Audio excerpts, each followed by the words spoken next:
Hi friends, today we're gonna start to the next part of this chapter.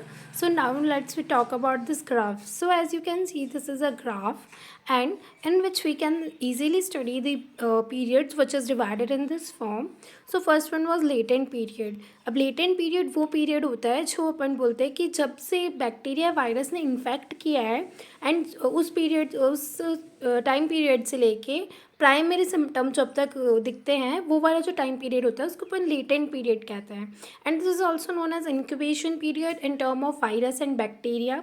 और जब भी अपन infectious disease की बात करेंगे तो उनके टर्म्स में अपन इसको इंक्यूबेशन पीरियड कहेंगे, otherwise it's a latent period अगर अपन ऑल ओवर एक बात कहें तो. Now we talk about the prodromal period. तो जो पीरियड होता है from the primary symptom to secondary या फिर ऑल वो जो स्टेज जहाँ पर और जितने भी सिम्टम है सारे सिम्टम एकदम से वो दिखाई देंगे, तो वो जो पीरियड होता है टाइम पीरियड उसको अपन बोलते हैं prodromal period. Third was period of manifestation. So ये इंक्लूड करता है वो पीरियड जब से सेकेंडरी या सारे सिम्टम दिखेंगे तो वो कुछ टाइम तक स्टेबल रहते हैं, और वो जो सिम्टम्स होते हैं वो अपन को लगातार अपन को दिखाई देते हैं कुछ टाइम पीरियड तक. उसको अपन बोलते हैं period of manifestation. Now we come to the next. First recovery period. Recovery period वो होता है जब से बीमार मतलब अगर कोई भी डिजीज़ हुआ है, अगर वो बैक्टीरियल या वायरल है तो उसको अपन इंक्यूबेशन पीरियड बोलेंगे, और अगर अपन नॉर्मल टर्म्स में बात करें तो वो लेटेंट पीरियड है. प्राइमरी सिम्टम्स से जब तक सारे सिम्टम दिखेंगे उसको प्रोड्रोमल पीरियड कहते हैं. सारे सिम्टम दिखने से जब तक वो एक कुछ टाइम पीरियड तक सारे सिम्टम स्टेबल रहते हैं उनको अपन बोलते हैं पीरियड ऑफ मैनिफेस्टेशन. फिर जैसे जैसे क्या होता है कि अब ये एक स्टेबल फॉर्म में पहुंच चुका है, उसके बाद में अब जैसे अपन ने मेडिसिन वगैरह उसको देना चालू कर दिया है तो उसकी वजह से क्या होगा कि अब जो डिजीज़ के सिम्टम है वो डिक्रीज़ होंगे, और जब डिक्रीज़ होंगे तब उसके एनिमल की रिकवरी हो रही होगी. So this graph is increase gradually. But जब ये अपना स्टेबल टाइम पीरियड आ गया है, बट आफ्टर गिविंग मेडिसिन ये अपना ग्राफ डाउनवर्ड्स चला जाएगा. एंड ये वाला जो टाइम पीरियड होगा इसको अपन रिकवरी पीरियड कहेंगे. अब रिकवरी पीरियड के बाद में आ सकता है रिलैप्स हो सकता है, जिससे डायरेक्ट एनिमल की अपन डेथ कह सकते हैं. बट और अगर अपन बात करें दिस इज़ रिलैप्स.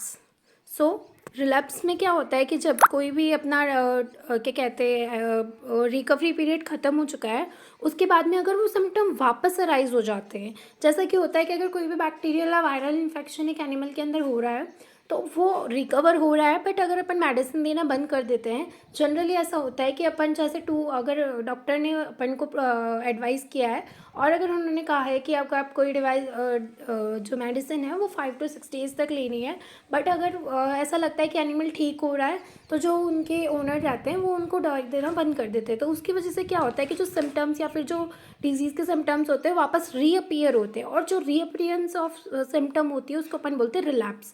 सो ये वाला टाइम पीरियड रहता है जब एनिमल की ये रिकवरी हो रही है बट वो वापस सिम्टम्स अराइज हो जाते हैं, फिर डाउनफॉल आता है, फिर वापस से सिम्टम अराइज हो जाते हैं एंड अगेन डाउनफॉल आता है. और अगर ये वाला जो अपना ये है this leads to death of an animal. Now एक understand these and the term of definitions. So first one was latent period. From the insertion of disease agent up to the primary symptom produce. जब से कोई भी agent disease का agent है वो अपनी body में इंसर्ट होगा तब से लेके जब तक प्राइमरी सिम्टम प्रोड्यूस होंगे वो जो टाइम पीरियड है उसको अपन बोलते हैं लेटेंट पीरियड. और अगर कोई इन्फेक्शियस डिजीज़ है, for example bacterial, viral, protozoan, mycoplasmic, parasitic disease है, तो उन सब के टर्म्स में क्या होता है इसको अपन बोलते हैं incubation period. Now we talk about the prodromal period. So from the presence of symptoms to the all symptom period is called as the prodromal period. जब से सिम्टम प्रेजेंट होना चालू हो रहे तब से लेकर जब तक कि सारे सिम्टम प्रोड्यूस नहीं हो जाते, जो जैसे एक बीमारी स्पेसिफिक अगर एक डिजीज़ की बात करें तो उसमें अगर कुछ स्पेसिफिक अपन जानते हैं कि हर एक स्पेसिफिक डिजीज़ के अंदर स्पेसिफिक सिम्टम होते हैं, तो अगर जब तक वो सारे सिम्टम्स अपन को नहीं दिखाई देते हैं तो वो जो स्टेज होती है प्राइमरी सिम्टम से लेकर सारे सिम्टम आने की स्टेज उसको अपन बोलते हैं prodromal period. Way we talk about the period of manifestation. तो मैनिफेस्टेशन पीरियड वो होता है जब से सारे जितने भी सिम्टम्स अपन को दिख रहे हैं वो रिमेन रहते हैं कुछ टाइम पीरियड तक, उसको अपन बोलते हैं period of manifestation. Next one was recovery. After completion of disease symptom are decreases, body comes to normal state is called recovery. जैसे अपने कोई डिजीज़ है वो डिजीज़ जो है वो डिजीज़ ख़त्म हो चुकी है, अभी ख़त्म होने के बाद में जब उसके सिम्टम्स है वो भी डिक्रीज़ हो चुके हैं और बॉडी नॉर्मल फंक्शनिंग में वापस आ चुकी है, मतलब बॉडी रिकवर होना चालू हो रही है, उसको अपन बोलेंगे recovery period. Now we talk about the relapse. So during treatment symptoms are reappear is called relapse. तो अगर अपन ने जैसे दवाई देना बंद कर दिया है तो उसके बाद में सिम्टम्स है वापस रीअराइज हो जाते हैं, उसको अपन बोलते हैं रिलैप्स.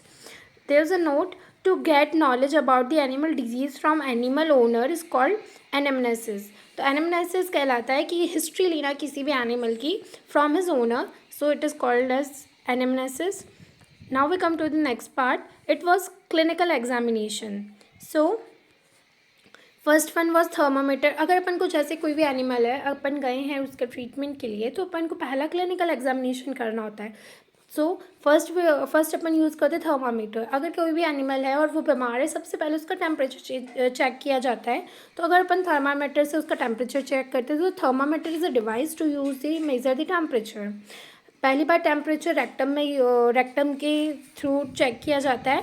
रेक्टम पे 1 to 2 मिनट तक थर्मामीटर को अपन रखते हैं तो उसके अंदर अपन को एनिमल का टेम्परेचर पता चल जाता है. थर्मामीटर है वो भी 2 टाइप के होते हैं. First one was clinical thermometer, second one was lab thermometer. तो जो क्लिनिकल थर्मामीटर होता है वो एनिमल का टेम्परेचर मेज़र करने के काम में आता है, जबकि जो लैब थर्मामीटर होता है ये for measuring the environment of the laboratory. So जो भी लेबोरेटरी वाला या फिर जो भी वो क्लिनिकल एरिया है वहाँ का टेम्परेचर नोट करने के लिए लैब थर्मामीटर यूज़ होता है. Where's the clinical thermometer is only use for the animals temperature. इसकी रेंज होती है 94 degree Fahrenheit to 108 degree Fahrenheit, और सेल्सियस की बात में अपन सेल्सियस के टर्म्स में अपन बात करें तो 35 degree Celsius to 42 degree Celsius. Now इसकी जो रेंज है ये है -10 degree Celsius to 11 degree Celsius. अब सेल्सियस है इसको अपन फ़ारेनहाइट में कैसे चेंज करेंगे तो degree Celsius equals to F-32/9 into 5. F यहाँ पे अपना फ़ारेनहाइट और C यहाँ पे सेल्सियस है. वही अगर अपन इसको इंटरचेंज करके देखेंगे जैसे कि अगर C equals to F-32/9 into 5 है, तो अगर अपन को फ़ारेनहाइट निकालना है तो इसको अपन जैसे ये डिवाइड में तो नॉर्मल मैथमेटिक्स यूज़ करेंगे. दिस इज़ इन डिवाइड तो ये यहाँ पे जाके मल्टीप्लाई में आ जाएगा एंड ये जो दोनों टर्म्स है यहाँ पे आके पॉजिटिव में आ जाएंगी. So here we go. ये अपना फॉर्मूला आ जाएगा degree Fahrenheit equals to 9/5 degree Celsius plus 32. Now second instrument was stethoscope. तो सेथोस्कोप है इसको अपन बोलते हैं, एक टेक्निकल टर्म होता है जिसको बोलते हैं ऑस्क्यूलेशन. तो इसके अंदर क्या होता है कि ये एक्शन होता है किसी भी आवाज़ जो अपन thermometer, it's basically a process कि अपन थर्मामीटर लगा रहे हैं और अपन जो उसमें से जो वाइब्रेशंस वगैरह आ रहे हैं या जो साउंड प्रोड्यूस हो रही है उसको सुन रहे हैं. It was in the term of hearts, lungs and other organs और टिपिकली विद दिस सेथोस्कोप. सो अगर अपन सेथोस्कोप यूज़ करके कुछ भी आवाज़ वगैरह सुनते हैं उसको अपन बोलते हैं ऑस्क्यूलेशंस. एंड ये सेथोस्कोप के यूज़ से होता है. Third one was sphygmometer. तो स्फिगोमीटर होता है बीपी ब्लड प्रेशर जो होता है अपना नॉर्मली उसका ये यूज़ का इंस्ट्रूमेंट है ये, जिससे अपन बीपी वगैरह मेजर करते हैं उसको स्फिगोमीटर कहते हैं. स्पायरोमीटर होता है टू मेजर लंग कैपेसिटी. तो जो लंग की कैपेसिटी होती है उसको यूज़ करने के लिए स्पायरोमीटर होता है. ये basically it's like an instrument जिसके अंदर लोगों को हवा पंप करने को कहा जाता है. In the term of humans अपन बात करें तो अपन को हवा पंप करने को कहा जाता है. आपने देखा होगा तो उसके अंदर अपन को अपनी लंग कैपेसिटी पता चलती है कि जैसे अगर इट्स बलून लाइक स्ट्रक्चर तो अपन को उसके अंदर हवा पुश करनी होती है तो अपन उसके अंदर अपना पूरा फोर्स एक्सर्ट करते हैं, उस वजह से अपन को पता चल जाता है कि अपनी लंग कैपेसिटी कितनी है. Now we talk about the pleximeter. So जो प्लेक्सीमीटर होता है ये यूज़ होता है फॉर परकशन. तो परकशन क्या होता है कि it is use for the damage bone. तो ये इस टाइप का इंस्ट्रूमेंट्स होता है. आपने फिजिक्स लैब वगैरह में कभी देखा होगा कि फिजिक्स के अंदर अपन जब रेजिस्टेंस नापते हैं तो ऐसा एक इंस्ट्रूमेंट आता है, इसके थ्रू अपन रेजिस्टेंस पता करते हैं. तो अपन ये रॉड्स होती है तो यहाँ रखते हैं तो उसकी वजह से अपन को वाइब्रेशंस पता चल जाते हैं. सो ये एक ऐसा इंस्ट्रूमेंट आता है प्लेक्सीमीटर जिसको अपन डैमेज बोन पे रखते हैं. तो अपन जब उसको बोन को हिट करेंगे तो वो डिफरेंट साउंड्स आती है, उसकी वजह से पता चल जाता है. ये इंटरनल ऑर्गन्स के लिए भी पता कर सकते हैं. ये इंटरनल ऑर्गन्स और ये जो बोन्स रहती है वो जब वाइब्रेशंस प्रोड्यूस करती है तो उसको ये पता चल जाता है इस इंस्ट्रूमेंट के यूज़ से. Next one was palpation. इससे अपन को पता चलता है कंसिस्टेंसी कितनी है. पाल्पेशन आपने देखा होगा कि जैसे कि एनिमल है उसका ये लेफ़्ट फ्लैंक वाला एरिया है, तो वहाँ पे अपन अपने वहाँ पे अपन अपना जो मुट्ठी रहती है उसको रखते हैं और उससे दबाते हैं लेफ़्ट फ्लैंक की तरफ, तो अपन को पता चल जाता है कि यहाँ पे क्या कहते हैं, जैसे अगर एनिमल का मूवमेंट वगैरह देखना होता है, जब एनिमल है उसके अंदर फीटल बॉडी है, तो फीटल बॉडी का अगर अपन को पता लगाना है प्रेगनेंसी के, जब अपन को उसके अंदर अपन को जब अपन गेस्टेशन पीरियड पता लगाते हैं तो उसके अंदर अपन मुट्ठी रहती है उसको टच करते हैं तो अपन को पाल्पेशन के थ्रू पता चल जाता है। Next, we talk about the animal's temperature, respiratory rate, pulse rate, and etc. So these are the temperatures, these are respiratory rate, these are pulse rate. And ये अपन डिफरेंट एनिमल के terms में पढ़ सकते हैं। तो first one we talk about camel. तो camel का होता है 99.5 डिग्री फ़ारेडे टू 93 डिग्री और 104 डिग्री फ़ारेडे ये है। तो जब एनिमल क्या होता है कि देखो कैमल है वो एक मोस्टली डेजर्ट एनिमल है, तो उसके अंदर टेम्परेचर वेरिएशन बहुत ज़्यादा हो जाता है, बिकॉज नाइट टाइम में उसका टेम्परेचर घट जाता है एंड दिन टाइम में उसका टेम्परेचर बढ़ जाता है। उस वजह से उसे अपन बायफेजिक टेम्परेचर कहते हैं, क्योंकि उसके टेम्परेचर में बहुत चेंज आ जाता है डे और नाइट के अंदर। सो दिन में उसका 99.5 डिग्री और it vary animal to animal, but mostly अपन एवरेज देखें तो 99.5 डिग्री फ़ारेडे से 93 से 104 डिग्री फ़ारेडे तक इसके टेम्परेचर में चेंज आता है। Respiratory rate changes from the 5 to 12 where the pulse rate is 25 to 32। Horse के 100 डिग्री फ़ारेडे उसका टेम्परेचर है, 8 to 12 डिग्री रेस्पिरेटरी रेट है, 35 to 40 डिग्री पल्स रेट है। कैटल एंड बफेलो के टर्म्स में बात करें तो 101 डिग्री 0.5 फ़ारेडे टेम्परेचर है, 12 to 6 रेस्पिरेटरी रेट है, 45 to 65 पल्स रेट है। पिग है तो उसका 102 डिग्री फ़ारेडे टेम्परेचर है, शिप का 102 डिग्री फ़ारेडे, गोट का 103 डिग्री फ़ारेडे और डॉग का 102 डिग्री फ़ारेडे, फॉल का 107 degree फ़ारेडे। Where we talk about the respiratory rate, तो ये 8 to 16 इसकी है, 12 to 20 इसकी है, 12 to 20 15 to 30 एंड 15 to 30। सो इन दोनों की सेम है एंड शिप एंड गोट की सेम है। And now we come to the pulse rate. तो पल्स रेट है 70 to 80 है मोस्टली पिग, शिप और गोट की। When we talk about the dog तो उसकी 100 to 130 है एंड फॉल की 250 to 300 है। Now we talk about the hypothermia. तो lot from the normal temperature.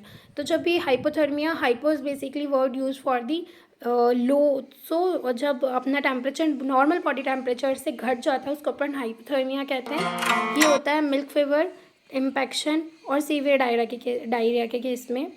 And infection, अगर कोई भी अपने बॉडी के अंदर इन्फेक्शन हो गया है या फिर मिल्क फीवर है या फिर सीवियर डायरिया वगैरह हो गया तो टेम्परेचर घट जाता है। When we talk about the hyperthermia तो टेम्परेचर मेनली इंक्रीज़ हो जाता है नॉर्मल टेम्परेचर से। फॉर एग्जांपल हीट स्ट्रोक वगैरह या फिर कोई भी इन्फेक्शियस डिजीज़ हुई है।